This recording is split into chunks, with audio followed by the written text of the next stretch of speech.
আসসালামু আলাইকুম। আজকে নিয়ে আসছি ফুলকপি দিয়ে healthy and tasty soup recipe. তো শীত চলে আসছে, এখন আপনি ফুলকপির ইউজ করতে পারেন, যেভাবে হোক ফুলকপি অনেক হেলদি হয়। তো এখানে আমি ফুলকপিকে এইভাবে কাটারের সাহায্যে আমি ফুলকপিকে গ্রেট করে নিব।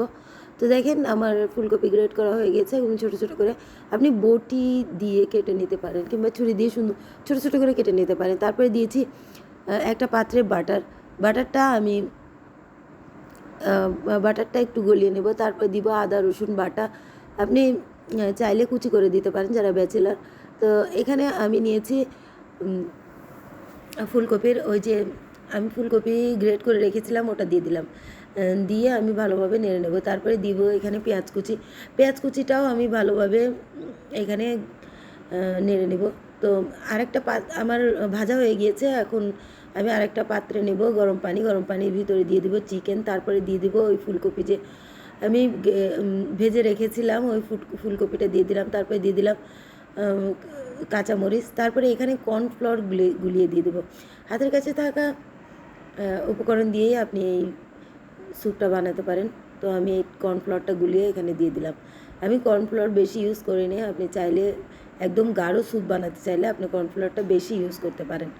তারপরে এখানে নিয়েছি আমি সয়া সস। আপনি না থাকলে স্কিপ করতে পারেন। তারপরে দিয়েছি চিকেন মশলা। তারপরে এখানে দিয়েছি আমি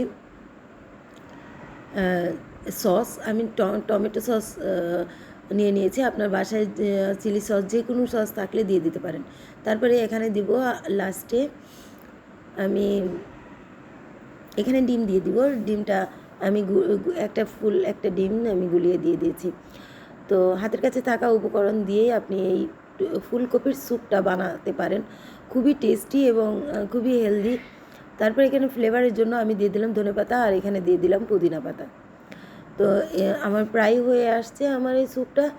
তো আপনি এইভাবে হাতের কাছে থাকা উপকরণ দিয়ে আপনি স্যুপটা বানাতে পারেন। তো আমি এখানে আর কিছু অ্যাড করব। এখানে দেবো আমি পিঙ্ক সল্ট আর এখানে দেবো আমি ব্ল্যাক সল্ট। তো দুইটা আমি দিয়ে দিলাম। এখানে ভালোভাবে নেড়ে নেব। নেড়ে আমার হয়ে গিয়েছে এই স্যুপ।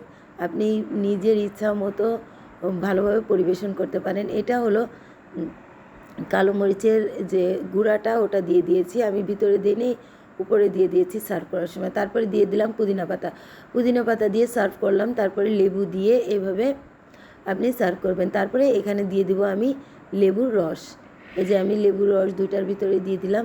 তো খেতে এতটা টেস্টি হয়েছে, আপনি একবার বানালে বাচ্চারা খুবই পছন্দ করে খাবে এবং বড়রাও খেতে পারবে। তো কেমন লাগলো আমার এই ফুলকপির স্যুপ? বানাবেন এবং খেয়ে টেস্ট করে আমাকে বলবেন।